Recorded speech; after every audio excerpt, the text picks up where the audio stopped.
जिसमें हमने insects, rodents ये टाइप पढ़ रहे थे कल।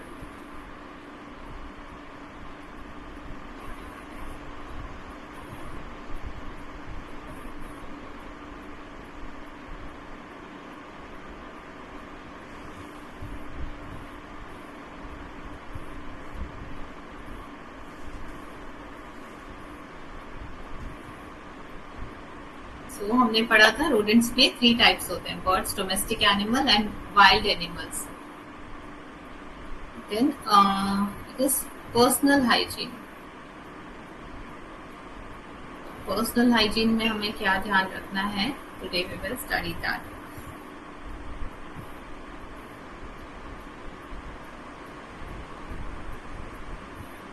So the most important factor in ensuring sanitation in a good operation is the operation means that any factory, food industry is the hygienic condition of personal involvement, because one of the most important contamination source of food enterprises is the person working in production, because उनका direct touch होता है, उनका direct contact होता है food के साथ.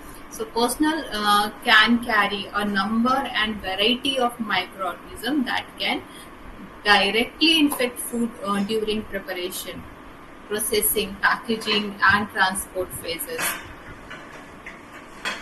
Staff's breathing, like जो भी communicable disease है वो breathing से आ सकती है. Saliva can go in food material, and wounds can be the source of infection. In addition to many external factors, just hands, clothes, hair, muscles, accessories. Accessories मतलब कुछ jewellery पहनी है वो डर्टी है, वो अगर उसमें गिर गई फिर उठा लिया, like accessories are not allowed during preparation, like चूड़ियां पहनना, अंगूठी पहनना, ये सब अलाउड नहीं होता है. इट इज वॉच पहनना. So it is stated that the staff can release between 10,000 and 100,000 microorganisms per a minute. For this reason, personal hygiene and education are important. In general, humans are the first source of contamination of food. कोई भी employment होता है तो पहले उनकी training की जाती है कि आपको यहाँ पे किस तरह से काम करना है, क्या क्या चीजें नहीं पहननी है, किस तरह के कपड़े पहनने. तो एक प्रॉपर उनका 6 मंथ की ट्रेनिंग होती है, समटाइम्स कहीं कहीं पे 1 मंथ की ट्रेनिंग होती है. उसके बाद उनको कंफर्म किया जाता है. लाइक हर जगह का काम करने का जो क्राइटेरिया टेक्निक्स होती है वो डिफरेंट होती है, तो they have to keep in training period for 1 to 6 months. In general, humans are the first source of contamination for foods. Personnel have very important responsibility to term of human health.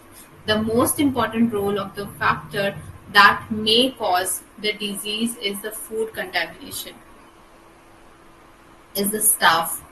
For the acceptance of raw material for the transportation, the staff is responsible for the stages of production as well as cleaning, disinfection, control, conservation, and own health.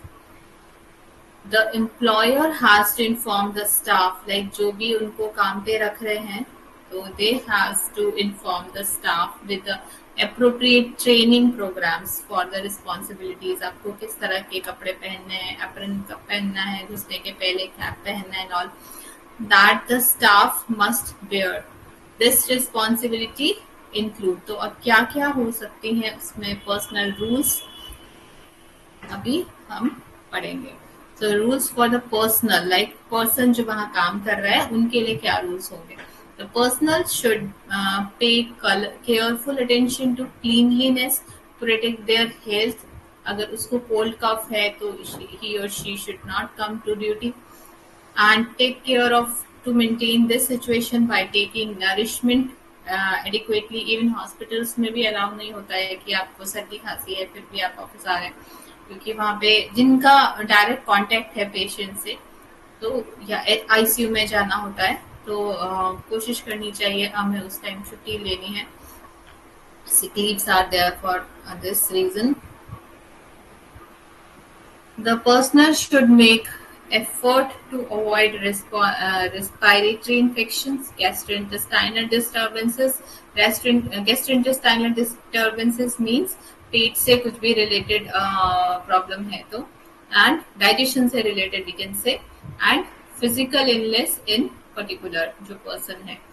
All kind of wounds such as cuts, burns, boils and skin rashes must be reported to the employer. जिन जिन जो उनके employer है, like जो company के CEO हैं होते हैं mainly, तो हर किसी की रिपोर्टिंग उनको तो नहीं होती है, तो जो भी उनका इमीडिएट बॉस होता है जिनके पास रिपोर्टिंग होती है, तो उनको इन्फॉर्म करना होता है कि I have cut this part और बर्न है, तो जिसकी वजह से उनको जो कंटामिनेशन जहाँ से हो सकता है उस एरिया में अलाउ नहीं होता है.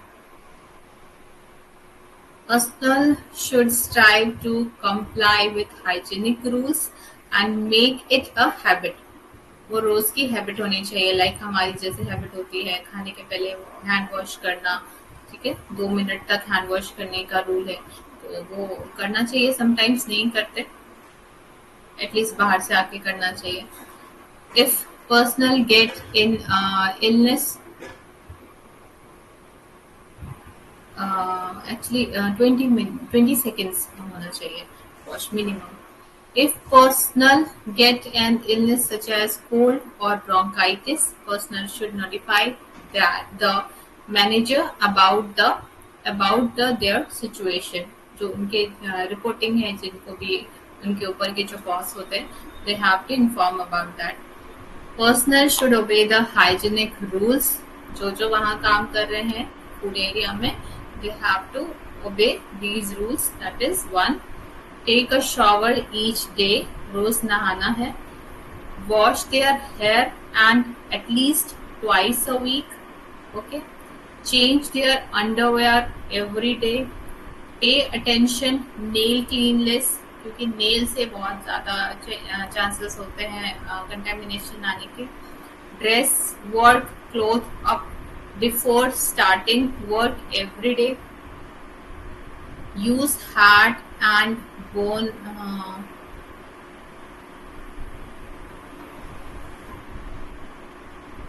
during work.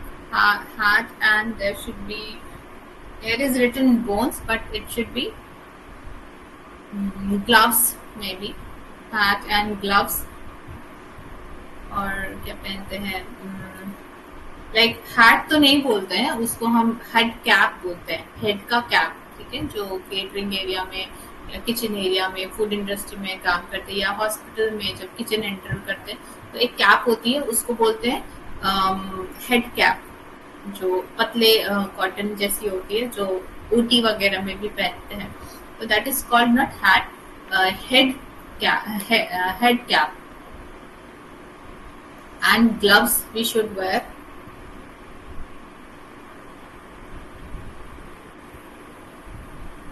Now not wear jewelers or rings that could fall into the food or containers. Sometimes अगर fall हो गया तो person कभी खा रहा है कुछ, अगर रिंग हो गया तो चोक हो सकता है, केस हो सकती है, कंपनी बंद हो सकती है.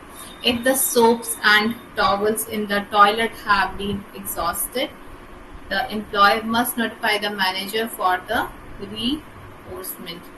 If there are habits such as scratching and head and other part of the body, mixing the nose, like picking the nose, it should be, they should abandon these habits. एक ये सब habits नहीं होने चाहिए, knows picking, scratch करना, body scratch करना, क्योंकि उससे नेल्स में बहुत सारे सेल्स आ जाते हैं, बॉडी सेल्स, एंड उसके साथ बहुत सारे बैक्टीरिया, जिससे कि बहुत ज्यादा इन्फेक्शन होता है. अगर हम ऐसे बॉडी को ऐसे स्क्रैच करेंगे, फिर नेल के अंदर ऐसे किसी भी स्लाइड से इसको निकालेंगे, हमें दिखेगा आंख से कुछ भी नहीं, लेकिन अगर हम उसको माइक्रोस्कोप में देखेंगे तो मिलियंस ऑफ माइक्रो ऑर्गेनिज्म हमें दिखेंगे. So the mouth must be covered during coughing and sneezing. Generally mask लगाया जाता है.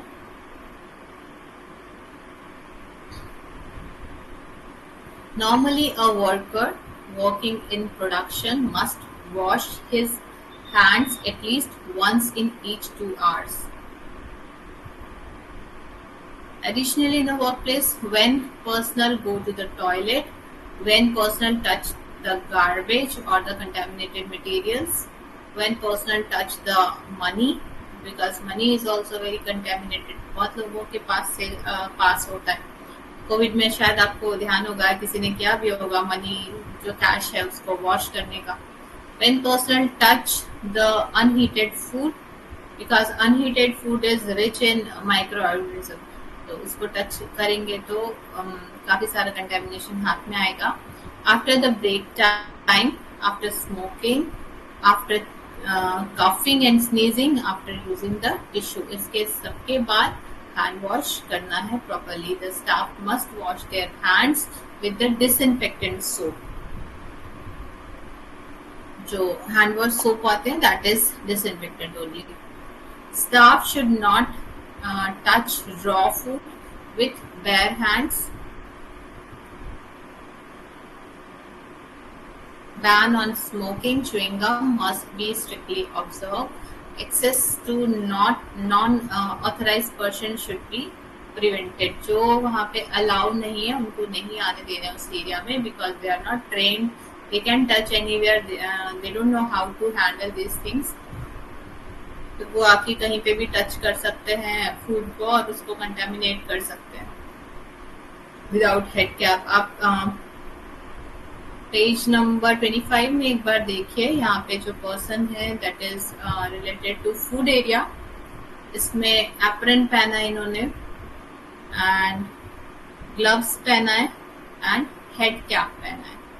तो इसमें जैसी हेड कैप है ऐसी हेड कैप होती है जो पूरी तरह से बाल को इलास्टिक से ऐसा कवर कर देती है.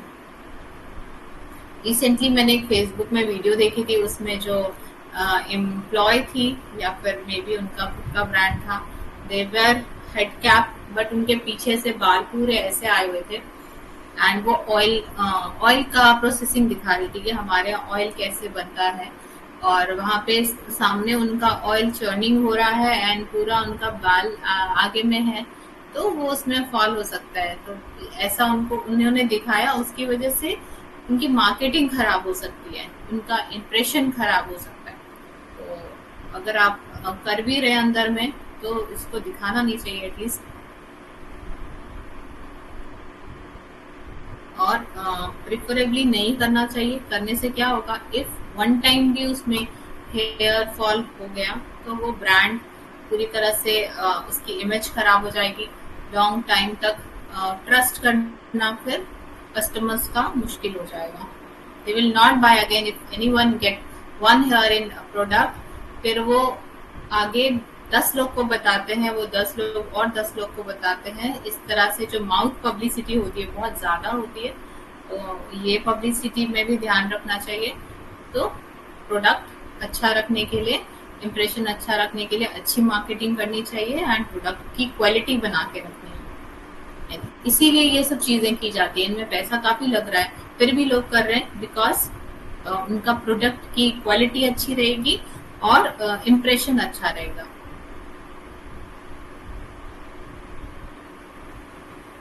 एम्प्लॉयर रिस्पॉन्सिबिलिटी क्या होगी जिन्होंने एम्प्लॉय को रखा है. The employer responsibilities start in the staff recruitment process. The staff should be sure that they have passed the health check and are not infectious.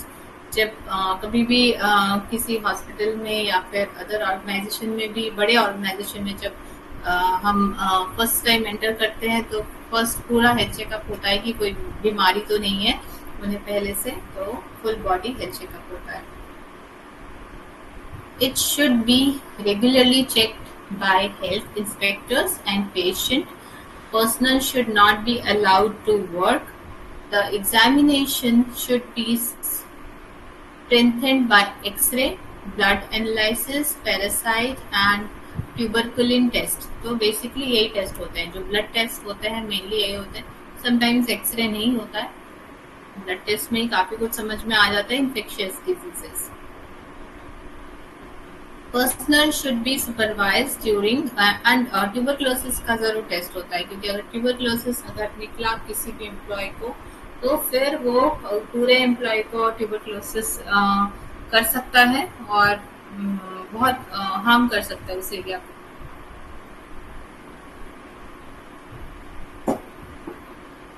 So there are types of tuberculosis. तो अगर pulmonary tuberculosis है, respiratory वाला, lungs में tuberculosis है, then it is highly communicable. से बात कर लेंगे नॉर्मल पेशेंट से, ट्यूबरक्लोसिस वाले पर्सन, तो बस उनको काफी टाइम बाद सिम्टम्स आ सकते हैं, तो बहुत ज्यादा प्रिकॉशन रखनी होती है इसमें।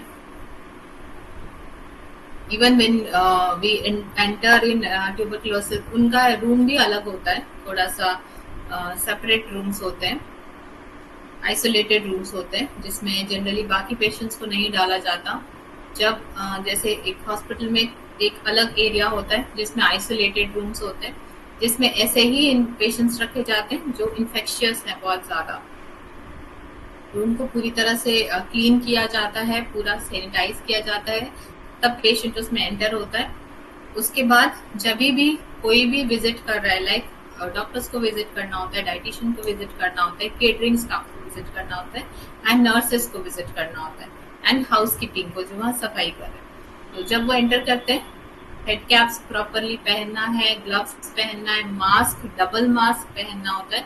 समटाइम्स तो अच्छा वाला मास्क पहनने से हो जाता है, लेकिन अगर नॉर्मल वाला मास्क है, we have to wear clinical mask two layer, कपड़े वाला मास्क नहीं चलता है। इन चीजों का ध्यान रखना है। निकलने के बाद जहां आपने उस एरिया में किसी भी चीज को टच नहीं करना होता है। अगर आप पेशेंट एरिया में गए हैं जो हाईली कम्युनिकेबल डिजीज वाला है, तो वहां का ना बेड टच करना है, जितना डिस्टेंस से आप बात कर पाएंगे उतनी भी डिस्टेंस से बात करनी होती है। बेड टच नहीं करना है, वहां का सराउंडिंग का कुछ भी टच नहीं करना है, बिकॉज आप फिर ससेप्टेबल हो सकते हैं दूसरे को ट्रांसफर करने के लिए। आप रूम में जाएंगे अपने ऑफिस में, देन वहाँ पे एक दो और लोग होंगे, उनसे जब आपने पेन ऐसे टच कर दिया इधर उधर, वहाँ पे कुछ इन्फेक्शियस है, क्योंकि पेशेंट ग्लव्स, पेशेंट तो पहन के नहीं रखता है मास्क एंड ऑल, वो पूरी फ्री रहता है, तो उनके रूम में पूरी तरह से स्प्रेड रहता है, कह सकते हैं, bacteria.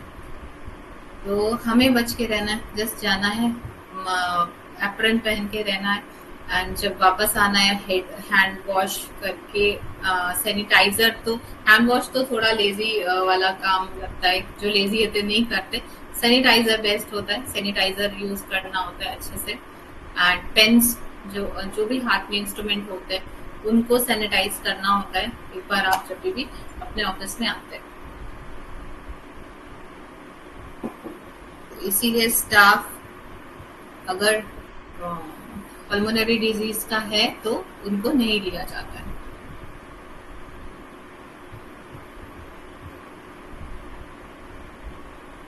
Personnel should be supervised during operation and providing inside the premises.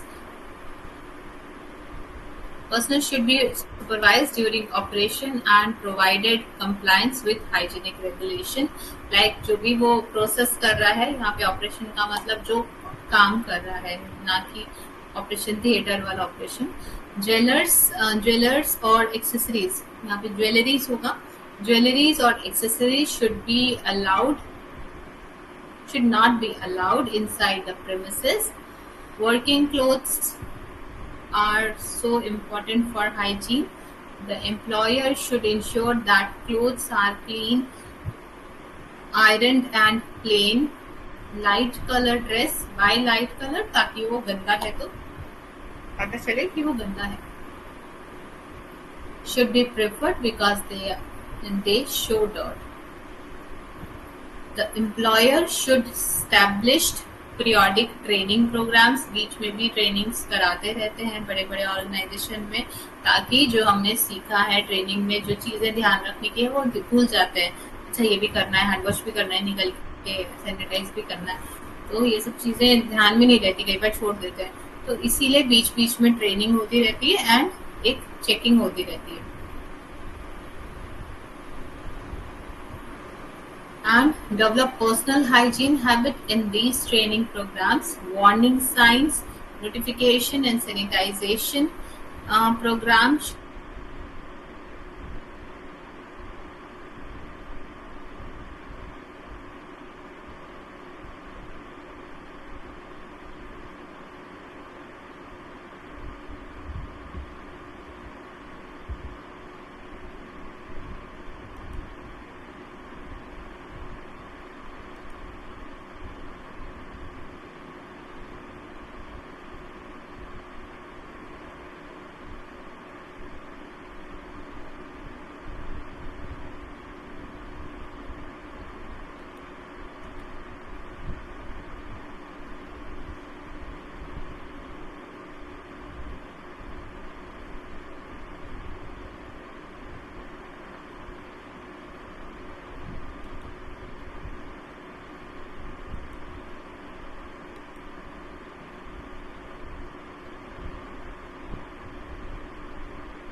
Yeah.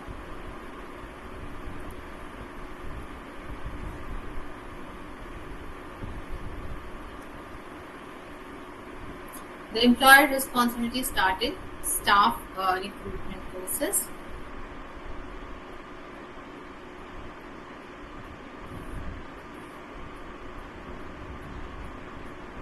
Okay.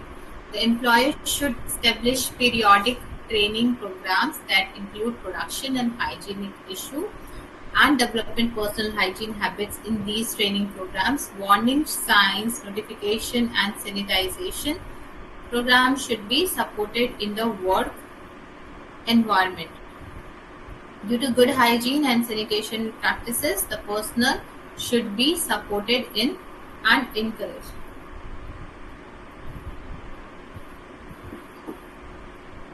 One of the most important tasks of the employer to ensure all of these risks is to have adequate and social facilities designed in accordance with sanitization rules in the organization. So it is very important in any place, any workplace.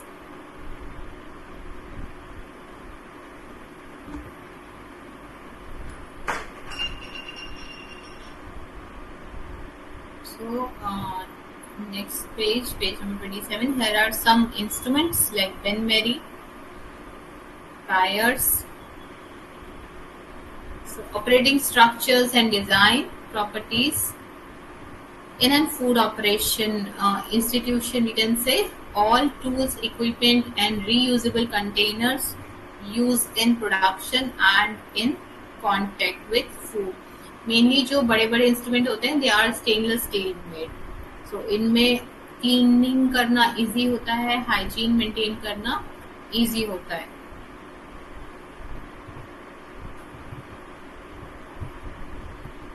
So all tools, equipment, and reusable containers used in production and in contact with food must be easy and well cleanable, disinfectable, smooth, and free from contamination.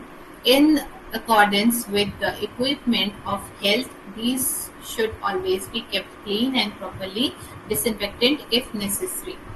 Hygiene equipment must be available at the production entrance. बहुत सारे hospital में आज भी plastic plates दी जाती हैं, fibre plates दी जाती हैं. That is not good. या तो क्रॉकरी होनी चाहिए या तो स्टील प्लेट्स होनी चाहिए. तो इन दोनों में ही हाइजीन मेंटेन होता है. एक जो फाइबर प्लेट होती है उसको कोर्स होता है, इतना स्मूथ नहीं होता है, तो उसमें इन्फेक्शियस बैक्टीरिया जाने का, स्टक होने का ज़्यादा चांसेस होता है। And if it is plastic place, then it is very harmful. We should not keep warm or hot meal in plastic containers.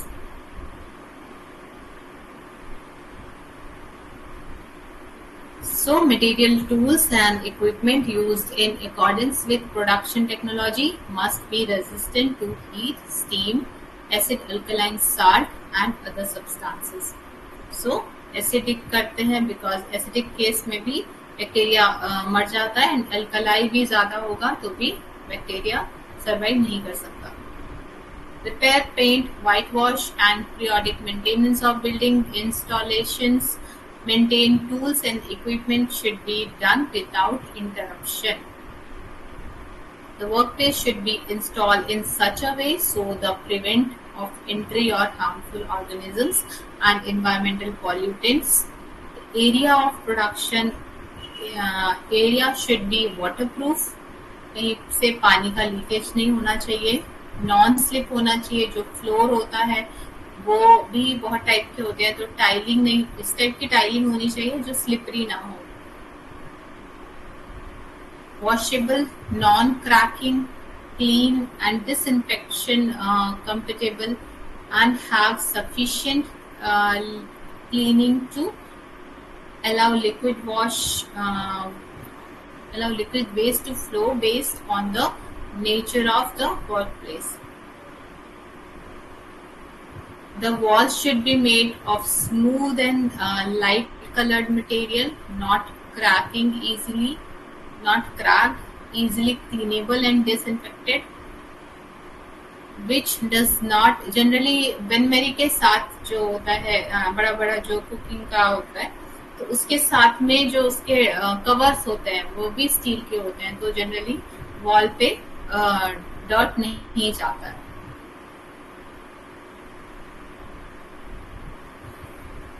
Washable does not, it should be washable, does not allow harmful living thing to settle according to the nature of work done. Generally bain marie का एक और चीज क्या होती है, क्या होनी चाहिए कि अगर ये जैसे कंटेनर है स्क्वायर रेक्टेंगल शेप का, तो उसके जो एंड्स हैं वो बहुत शार्प नहीं होने चाहिए, थोड़े से ब्लंड होने चाहिए कॉर्नर्स। क्यों? ताकि वहां पे कुछ स्टक नहीं हो, खाना जाके वहां पे फंसे नहीं, तो वो कॉर्नर से ब्लंड होने चाहिए।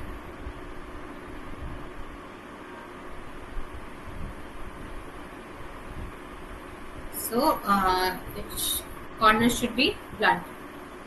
Window and similar open places must be constructed so as not to allow contamination, kindly porous, easily cleanable, dismountable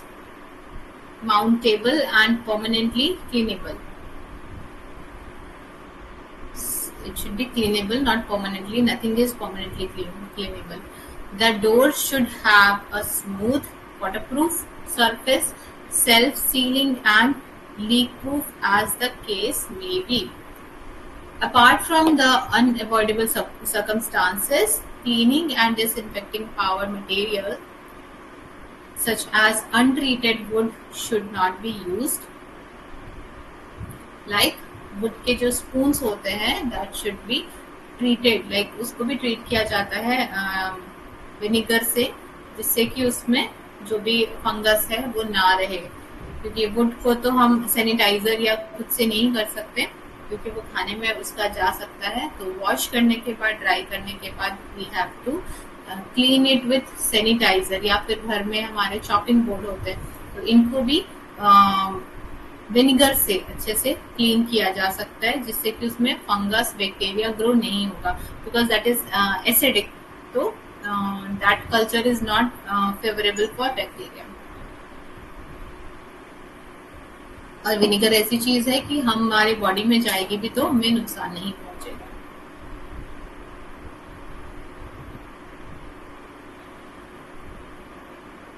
या हमारा जो रोलिंग पिन, जो बेलन होता है, उसको भी सैनिटाइजर से हम क्लीन कर, सॉरी विनेगर से क्लीन कर सकते हैं। Apart from the unavoidable circumstances, cleaning and disinfecting powder material such as untreated wood should not be used. The water used in production must be of a potable and suitable nature. Proper installation must be available for continuous and adequate supply of water storage, control of pressure and temperature. तो कितना pressure रहना चाहिए cooking वाले instrument में and temperature कितना maintain होना चाहिए, that should be optimum जो भी उनके लिए सेट किया गया है. The waste system of the workplace must be arranged in such a way that is not affected by corrosion. Its cleaning and maintenance can be easily carried out, and it must be capable of removing the amount of liquid waste. The social facilities and toilets at the workplace must be separated from the food processing areas. Toilets should not be opened directly to food production areas. तो food production area से toilet दूर होना चाहिए. Toilet should be designed in such a way that the hygiene rules of the article are properly removed, and hygiene rules warning sign must be provided in these areas.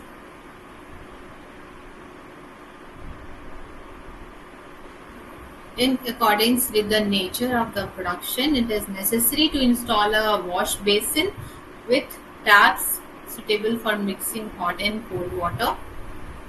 Liquid soap, dryer or paper towel should be available, and measure should be taken to disinfect the hand if necessary. So why paper towel? Why not tissue paper? Because tissue paper are so thin, तो वो हाथ में चिपक सकते हैं क्योंकि बहुत wait हाथ होता है.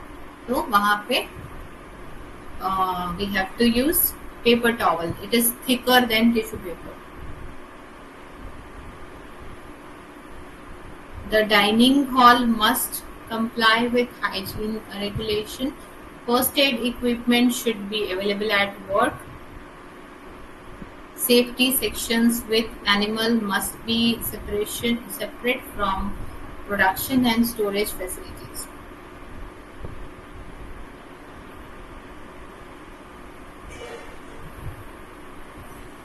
Harmful anti-inflammatory drug or other substances that may put health at risk should only be stored in lockable chambers or cabinets used for this purpose. Protective precautions should be taken for all material to be broken in the production area. The workplace should be installed in such a way as to prevent the entry of harmful organisms and pollutants such as dust and fumes. So generally ये सब areas AC होते हैं जिससे कि बाहर window open ना करनी पड़े and flies and all ना आए. There must be a closed solid waste storage space suitable for washing and disinfection that is suitable for proper collection of solid waste according to the characteristic of the workplace. There should not be any suitable places for the accumulation of water and harmful living thing in the trash and waste piles that will cause pollution around the workplace.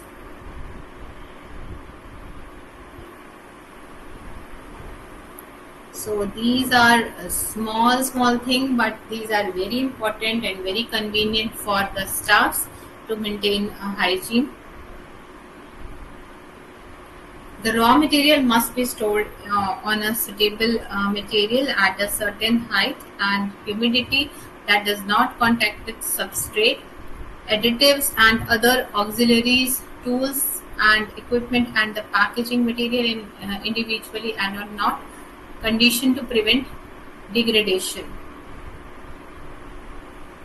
When manufacturing equipment is placed in the production area, gaps should be left to allow inspection and cleaning. जब भी manufacturing equipment को लगाया जाए कहीं पे भी, तो चारों तरफ से या 3 साइड से ऐसा स्पेस होना चाहिए जिससे उसको सुपरवाइज किया जा सके, क्लीन किया जा सके।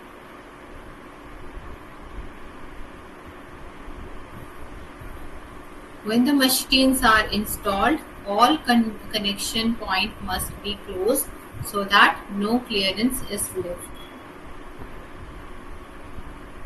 The ground on which the machines are installed must be accessible for the cleaning operation or must be completely closed because यहाँ पे water spill हो सकता है, कुछ भी हो सकता है, तो it should be closed. When the equipment passes through sections such as ceiling, roof, walls, etc., adequate clearance must be provided between the equipment and the wall of cleaning, and the wall must be mounted so that there is no space left in the machine.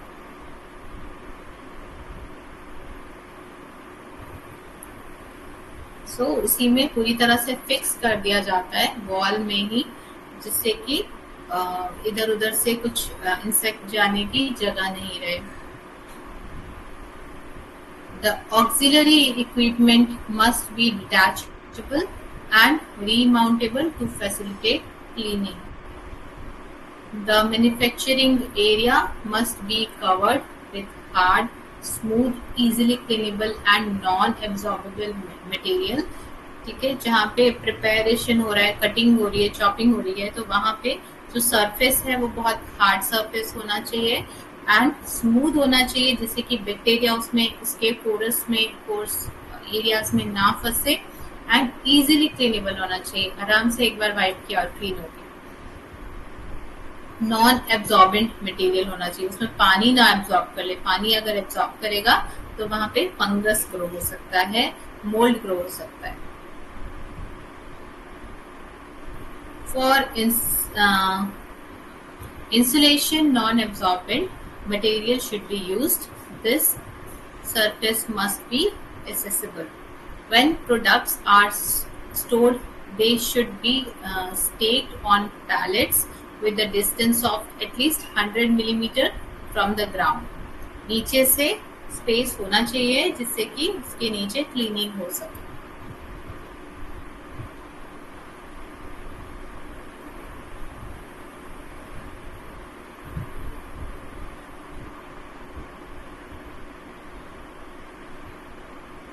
Doors and windows opening should be out of production area must be insulated. वो बंद रहने चाहिए, तो जिससे कि contamination ना हो, बाहर से अंदर कुछ आए नहीं. ऑटो शट वाले डोर्स जनरली होते हैं कि खोला और अपने आप बंद हो गए. Sufficient ventilation should be provided in the washing rooms because वहाँ पे बहुत ज़्यादा बैक्टीरिया ग्रो होता है. वेंटिलेशन होने से जो बैड बैक्टीरिया है वो बाहर की ओर निकलेंगे. Water and water vapour which come in direct contact with the product must be drinkable.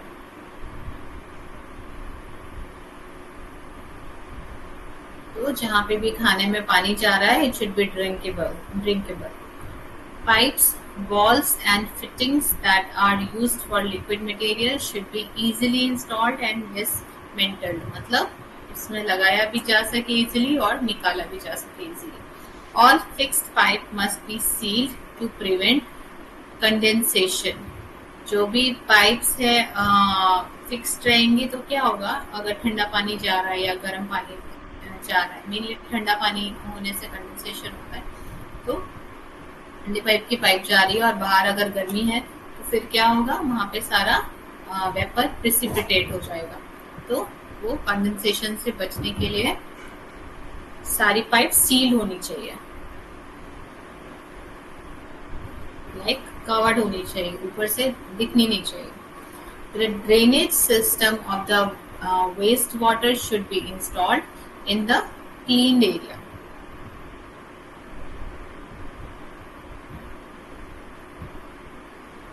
Proper drainage system होना चाहिए जहाँ पे धो रहे हैं, चीजें धुलाई हो रही हैं मशीन्स की, तो इससे जो पानी जा रहा है वो ड्रेनेज सिस्टम भी प्रॉपरली क्लीन होना चाहिए everyday basis पे. The ground slope should be such as to prevent water accumulation on the surface. The lighting lamps must be protected to prevent falling and breaking. अगर वो टूट के खाने में आ गया तो it can be dreaded or hazardous. Electrical wiring must be secure. Ground contact must be avoided. नीचे के कांटेक्ट में नहीं होनी चाहिए, ऊपर ऊपर हो सकती है. The electrical part of the machines must be closed to prevent dusting. Wiring अगर बाहर से ऐसे जाती रहेगी तो क्या होगा, उसमें काफी सारा जो ऑयल है वो वहां पे प्रेसिपिटेट हो जाएगा और उसमें डस्ट चिपक जाएगा. तो उससे बेटर है वॉल माउंट हो और जो वायरिंग है सब अंदर हो. वायर्स जितनी कम हो बाहर उतना क्लीनिंग कम करना पड़ेगा.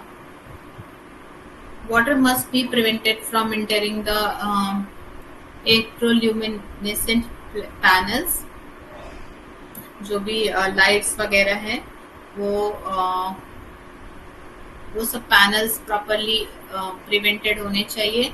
Machine parts such as fans and motors must be accessible easily. हम उसको चला सके, हाथ पहुंच सके. The motor and other auxiliary equipment must be positioned so that it does not touch the ground.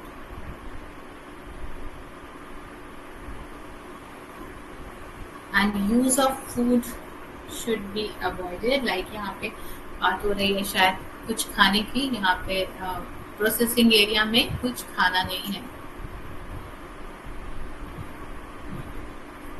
So production center must be controlled and required equipment must be available. A picture should be used for guest as follow. अगर कोई guest enter करना चाहता है तो पूरी तरह से उनको केयर अप करते हैं, पूरे एप्रन पहनाते हैं, मास्क, हेड कैप्स लगा के जो भी विजिट करेंगे विजिट कर सकते हैं. जैसे आपने देखा होगा कहीं पे जब आईसीयू में पेरेंट्स को या फिर किसी फैमिली मेंबर्स को जब भेजते हैं पेशेंट से मिलाने, तो उनको पूरी तरह से गाउन पहना के, हेड कैप लगा के, एंड फुट कवर्स भी होते हैं. जैसे हेड कैप जिस कॉटन की होती है वैसे ही उसी कपड़े की फुट की भी कैप होती है पैरों के ऊपर पहन के, ताकि वो जैसे यूज किया उसके बाद डस्टबिन में वो थ्रो करना होता है. ताकि बाहर के जो जर्म्स है, अगर हम स्लीपर्स खोल के भी अंदर जाएंगे तो क्या होगा, पैरों में भी बहुत सारे जर्म्स होते हैं. तो इसीलिए वो फुट कैप लगाई जाती है. और आईसीयूज के लिए अलग से फ्लोटर्स होती है, उसके ऊपर फुट कैप लगानी होती है. सो यहाँ पे भी आप नोटिस करिए पेज नंबर 30 पे बीच में एक पर्सन है ready to enter production area जहाँ पे खाना बन रहा है. इनके शूज को नोटिस करिए. उन्होंने शूज के ऊपर एक ब्लू कलर का रैपर सा लगाया हुआ है, that is cover, foot cover या शू कवर भी बोलते हैं इसको. तो फर्स्ट पिक्चर में ही एंटर्स जस्ट जैसे वो आया, उसके बाद first step put ear plugs on. Second step, put your mask on. Third step, wear head caps. Fourth step, wear apron and overshoes like foot covers.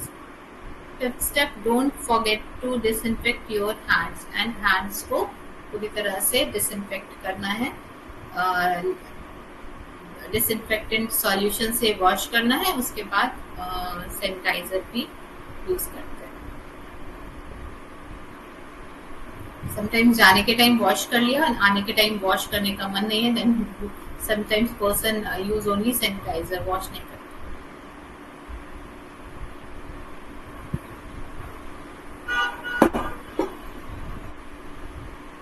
So it's 7:54. We have completed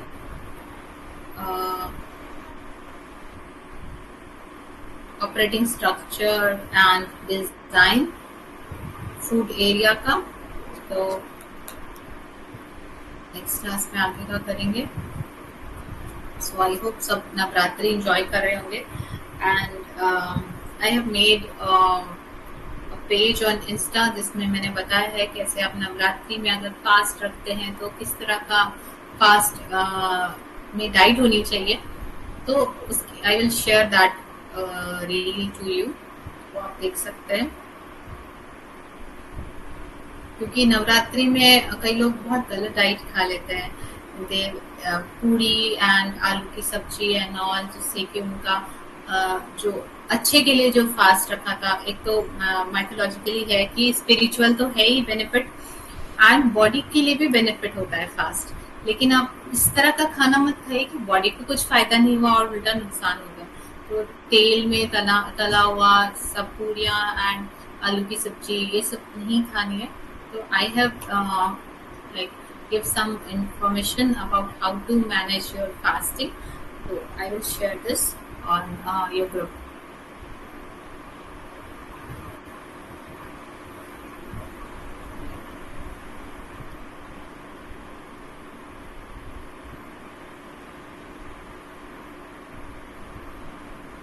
कुछ query है तो पूछ सकते हैं।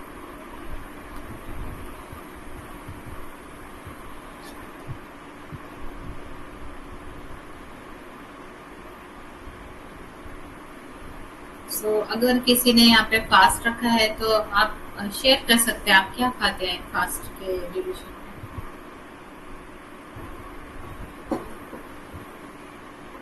Ma'am मैंने रखे हैं। हाँ जी मैम वही सुबह नींबू पानी से शुरुआत होती है। नींबू पानी में शुगर लेते हैं आप? नहीं मैम, ओके। हल्का गुनगुना नींबू पानी, शुगर वगैरह कुछ नहीं, हनी भी नहीं, कुछ नहीं। तो फिर उसके बाद 1 घंटे बाद थोड़ा घी का जूस बना लेती हूँ। उसके बाद घी बॉटल का जूस। तो उसके बाद थोड़ा जैसे सैलेड्स होता है, खीरा हो गया, टमाटर हो गया, और जो भी वेजिटेबल थोड़ा होता है वो। आजकल तो वैसे खीरा टमाटर ही आ रहा है, गाजर ऑरेंज कलर की है, बस वही। ये टाइमिंग क्या होता है अप्रोक्सीमेटली आपका? मैम खीरे का मैम 11 साढ़े 11 बज जाते हैं। 11 आपको कुछ तकलीफ नहीं हो रही है इससे? नहीं मैम, फिर बीच में पानी पीती रहती हूँ, पानी। Okay fine. अच्छा हाँ, फिर पानी और फिर कभी अब 2 दिन हो गए तो थोड़ा लस्सी ले लेती हूँ मैं 2:30-3 बजे। दही या लस्सी। हाँ जी, दैट इज वेरी गुड। हाँ, और फिर शाम को 7 बजे, पहले तो 2 दिन तो मैंने 8 साढ़े 8 बजे फ्रूट्स खा लेती थी, पर अब शाम को 7 बजे फ्रूट्स खा लेती हूँ, 6 साढ़े 6 या 7 बजे तक। ओके, तो ये लास्ट मील होती है आपकी? हाँ जी। उसके बाद कभी हुआ तो फिर पानी पी लिया, बस, अदरवाइज कुछ नहीं। आप ये 9 डेज रखेंगे इसी सेम पैटर्न में? Yes ma'am. ओके ठीक है। डाइट तो आपकी अप्रोक्सीमेटली ठीक है, लेकिन जो आप लस्सी दही खा रहे हैं तो इसको थोड़ा इंक्रीज कर दीजिए, क्योंकि प्रोटीन बहुत कम हो जाएगा आपका, तो फिर हो सकता है हीमोग्लोबिन कम हो जाए आपका। ठीक है, तो इसका ध्यान रखिए। मिल्क प्रोडक्ट आप इंक्रीज रखिए, पनीर छेना खा लीजिए, या फिर दही के फॉर्म में 2 टाइम कर दीजिए, तो आपका प्रोटीन कंप्लीट होना चाहिए। तो इससे आपकी स्किन भी अच्छी रहेगी जब फास्ट के बाद आप खाएंगे तो। Thank you ma'am.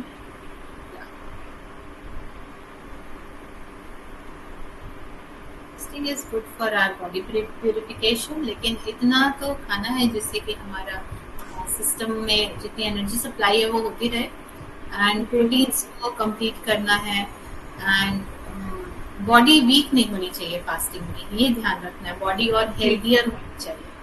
हाँ जी। शेयर दैट मील जिसमें मैंने स्टेप बाय स्टेप बताया है कि आप कितने बजे क्या खाएं, तो आप उसको फॉलो कर सकते हैं।